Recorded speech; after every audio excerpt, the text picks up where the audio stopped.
우리나라 천만 노인을 대표해가지고 꼴대기로 하나 때리고 이래야 우리 노인들이 분이 풀릴 것 같으니까 요 사진이라도 내가 뺨을 한 대 때리겠습니다. 정신 차려! 정신 차려라고! 정신 차려! 진정성을 갖고 사과도 하고 다시는 일이 없도록 하고.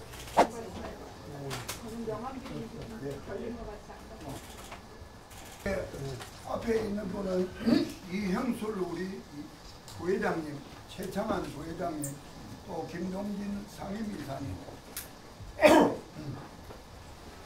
저 민주당이 이미지 개선을 하기 위해서 혁신위원장을 모셨지 않습니까?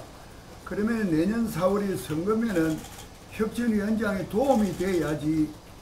노인이 천만이나 되는 사람이 유권자인데 노인을 폄하하는 발언을 하면은 그 당에 도움이 됩니까? 또 이 노인들이 어떤 사람입니까? 1950년, 60년 초에 우리나라가 폐허의 잿더미가 되었을 때에 서독의 강부로도 가고 간호사로도 가고 열사의 땅 중동에 수로공사로 가서 일하고 월남전에 목숨을 바쳐가면서 전쟁을 하고 그래가 벌어준 달러를 박정희 대통령이 그 돈을 가지고 경부 고속도로 건설하고 포항제철 건설하고 마산 수출 자유지역 창원공업기지 그런 거를 건설해서 한강의 기적을 이룬 주인공이 바로 지금 노인들입니다. 그리고 오늘날 그 터전을 닦아줬기 때문에 세계 경제 10대 강국이 되지 않습니까? 그런 노인들을 보고 투표권에 대해서 시비를 하면은 그는 어느 민주주의 나라에 참정권에 대한 차등을 주는 법이 있습니까? 대학 교수를 하신 분이. 그러면은 내가 볼 때에 여당이든 야당이든 어느 쪽이든 간에 노인들이 한강의 기적을 이루고 또 세계 10대 경제 강국을 이룬 이 노인에게 등한해가지고 OECD 회원국 중에 노인만 특별히 빈곤율 1위입니다. 우리나라가. 그리고 빈곤율 1위니까 춥고 배고프고 외롭고 쓸쓸하니까 자살을 또 많이 하니까 자살률이 1위입니다. 그러면 오늘날 한국을 이런 성공적인 나라를 만드는 사람에게 여당이든 야당이든 어느 쪽이든 정치권이 노인을 등한히 해가지고 이렇게 어려운 지경에 방치해 놓고 있는데 투표권을 왈가왈부로 하니까 지금 난리가 아닙니다. 노인들이 민주당사 앞에 와가지고 분신 자살을 하겠다는 사람도 있고 별 사람이 지금 다 있고 그 땅을 막 다 때리 부숴야 된다고 하고 그러는 지경에 있는데 지금 내년 4월에 선거인데 그런 화근을 일으키나 하면 됩니까? 그 당을 망치는 게 위원장입니까? 그래서 본인은 어떤 옛날에 어린애가 이야기하는 대화를 인용했다는데 경솔하게 그런 거를 인용을 해가 오해가 생기고 온 노인이 난리법석을 떨도록 하고 거기다가 양리 원영의원까지 또 덩달아 가지고 춤을 추고 이러면은 과거에 하필이면 정동영 시부 이후에 민주당은 그런 노인 폄하 발언을 계속해 가지고 역대 대통령 선거 때에 불과 몇십만 표 차이로 당락이 이번에도 윤석열 후보하고 25만 표 차이 아닙니까? 그런데 정동영 씨가 노인 폄하 발언회가 이명박 씨한테 500만 표 차이로 떨어졌어요. 그러면 이번 이 사건을 빨리 수습이 안 되면 내년에 더불어민주당은 국회의원이 하나도 당선이 안 될 수도 있는 겁니다. 혁신위원장이 겸손한 그런 발언을 하면은 발언이 잘못되었으면은 빨리 찾아. 여기가 천만 노인을 대표하는 유일한 단체 아닙니까?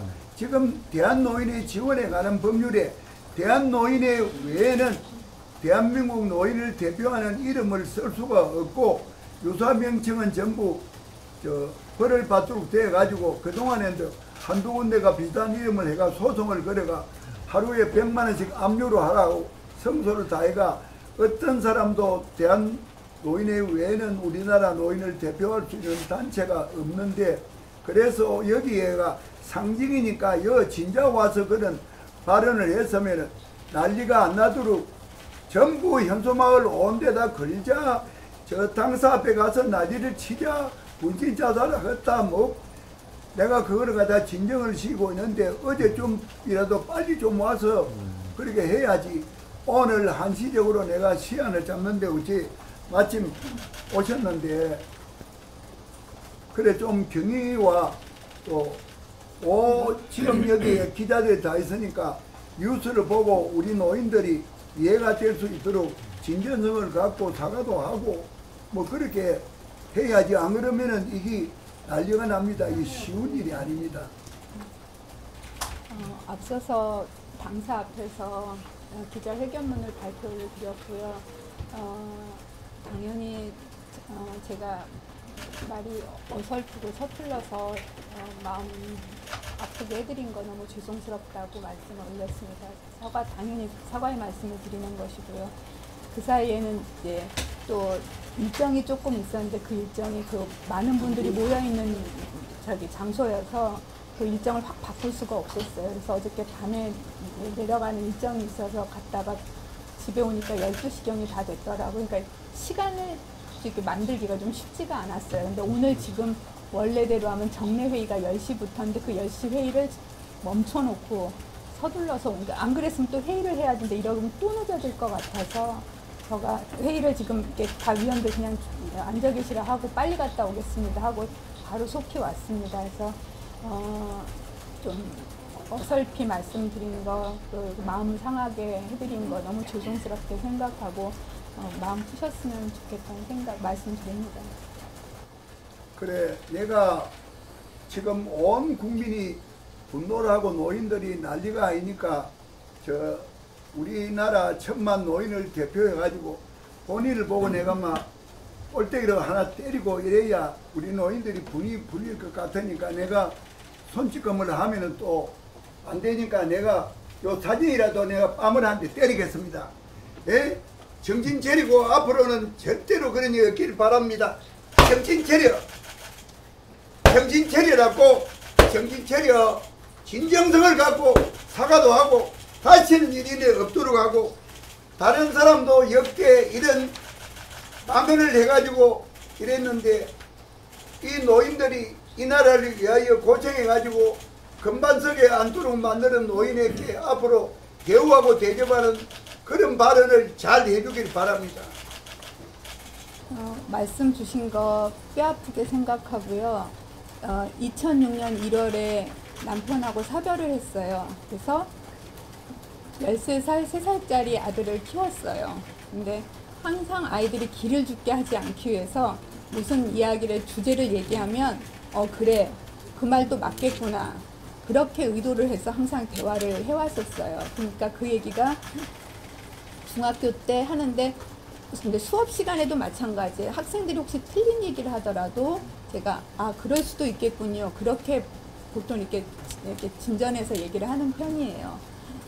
그런데 이제 그렇게 해서 키워서 이제 항상 말을 이렇게 열어놓고 대화를 하는 편이었거든요. 어머니 아버지는 일찍 돌아가셨어요. 친정 어머니 아버지는, 이제 친정 어머니는 48에 돌아가셨고, 이제 뭐 갑자기 여러 가지 가정사가 있으셔서 조금 어려움이 겪으셔서 좀 쇼크 좀 있으셔갖고 좀 일찍 돌아가셨어요. 아버지는 정년 퇴직하시고 학교 선생님 하시고 68세에 돌아가시고, 그리고 시댁 어른들은 남편 사후에 제가 18년을 모셨어요. 부모님 모시고 혼자 지금까지 살아왔거든요. 그래서 이게 이렇게까지 비화가 되고 그럴 거라고 예상은 못했어요. 그러니까 그건 어리석음이 있는 거죠. 그리고 마음은 되게 순수했는데 어떤 그 설명을 하는 과정에서 저 딴에는 설명을 잘한다고 제가 겪었던, 남이 겪었던 얘기를 하는 것은 안 될 것 같아요. 제가 겪었던 것을 가지고 투표라고 하는 것이 이렇게 중요한 것이다 라는 것을 설명을 하다 보니 그것이 생각지 않게 그렇게 저는 이렇게 퍼져나가지, 그건 이제 제가 판단을 하지 못했던 부족함이 분명히 있었던 것 같아요. 어르신들에 대해서 공경하지 않는 마음을 갖고 살아본 적은 없었던 것 같아요. 그러니까 부모 모시는 거 홀로 살지만 비굴하지 않게 살면서 부모님 모시는 거 작년, 재작년 1년 사이에 다 두 분을 모시고 선산에 묻어드렸어요. 12월 달 말에 작년. 그래서 얼마 안 지났습니다. 그래서 제 인생의 어깨도 상당히 무겁습니다. 사실은. 노인들은 교과서에 없는 시행착오를 거듭하면서 많은 경륜을 갖고 있는 지혜롭고 슬기로운 어른입니다. 영국의 속담이 노인 한 분이 별세하면은 지혜로운 장서가 가득 찬 도서관이 하나 불타 없어지는 것 같았고, 지혜로운 어른입니다. 우리가 세월만 먹은 게 아니라 많은 세월 동안에 경륜을 쌓아가고, 지금은요, 내가 한 달 전에 원주 행사에 갔더니 104세 되는 분이 차를 몰고 직접 차를 몰고 와서요. 그 정도로 노인이 100살이 넘어도 건강하고, 지금 농구에 100살 먹는 경로당 회장도 있습니다. 네. 예? 그런 정도로 노인이 건강하고, 내보고도 청년회장이라고 해야 되겠다. 내가 나이가 81인데 나보고 전부 노인회장을 안 하고 청년회장을 해라고 할 정도로 젊어 보입니다. 그러나 정년퇴직을 55세부터 만들어 놨기 때문에 육체는 건강해도 경제가 다 어려운 게 노인이잖아요. 그러면 그 노인을 어떻게 하면 노후가 편할까? 그런 거를 정책을 제시를 해야 표를 얻는 거지. 노인이 투표하러 오지 마라 한다고 민주당이 이긴다, 이런 발상을 가지면 안 되지. 노인을 위해서 지금도 임플란트가 2대만 혜택인데 4대를 해주려고 지난번에 이재명 대표하고 임플란트 4대로 올려주라고 협정을 맺어서 협조하겠다고. 이런 현실적으로 노인들이 안구건조증이 있어요. 눈물약은 건강보험 혜택이 없어. 그거를 우리가 건의를 할 거야. 그러면 앞으로 안구건조증에 눈물약도 그 보험 혜택을 줘가지고 좀 싸게 구입하도록 한다든지, 그런 일을 민주당이 앞장서가 하면은 노인들이 표를 찍어주는 거지. 투표하죠 오지 마라 해가 민주당이 이길 수가 있는 게 아닙니다. 예? 그러니까 앞으로 민주당이 이기려고 위원장을 하려면은 민주당이 천만 노인한테 어떻게 표를 달란가. 지난번 대통령 선거도 450이나 230이나 다 이재명 씨가 이겼는데 60 이상이 1313만이, 67%가 이재명, 67%가 윤석열, 30%밖에 이재명을 안 찍어가. 그 표 때문에 450이가 230 이긴 거 다 상치하고도 25만 표가 졌습니다. 그러면은 민주당이 이길라 하면은 450이나 230은 또 이길란지 몰라요. 그러나 노인은 5년 후에는 더 많아집니다. 그러면은 30%를 35%, 40% 올려야 민주당이 정권을 잡는 거지. 노인을 보고 자꾸 건드리면은 표가 30%도 안 나오고 20%, 10%로 줄어드는데, 그래가지고 그 땅을 살리는 위원장이 되겠습니까? 30%를 35%, 40% 올리는 것은 노인을 위한 정책을 제시하고, 또 이번 예산 때도 노인을 위한 예산을 앞장서 투쟁을 내가 확보를 해주고, 또 노인 일자리도 많이 확보를 해주고, 그런 노력을 하면은 노인들은 사회적인 약자입니다. 예? 경제가 어려운. 그러니까 그런 거를 잘해주는 정당에 표가 가지. 그런 긍정적인 생각을 가져야지. 네거티브로 이기려고 하면 그 이기집니까? 이기지지 않지. 회장님, 이번에 지난 선거도 노인표 때문에 정권을 못 잡은 그런 경우인데, 또 노인을 건드리면 그게 앞으로 국회의원 선거에 어떻게 나오겠어요? 안 나오지. 그런 측면에서는 저희 당도 이번에 많이 깨우치고요. 또 많이 배우고, 또 어르신들을 위한 정책, 예산 이런 거를 정말 더 촘촘하게 할 수 있는 그런 큰 계기가 된 것 같아요. 정말 고맙습니다. 그래서 앞으로 더 노력하고 더 그러니까 우리가 돌아보고 하겠습니다. 위원장 자리를 내놓는 게 가장 상책이라는 그런 의견을 우리가 제시를 했으니까 심사숙고하시고 또 발언을 어떤 경위에서 어떻게 했더라도 오해를 불러일으킨 그런 발언이니까 변명하지 말고 솔직하게 그냥 진심으로 사과하는 그런 마음을 언제든지 가지시고 또 그 당에서는 다시는 이런 망발이 안 나와야지 왜 자꾸 노인을 위한 정책을 펴주면 표가 나올 건데 왜 노인이 투표하지 말아야 된다고 됩니까? 그런 말상을 해서는 안 됩니다. 지금 제가 이렇게 화가 나고 하는 것이 개인의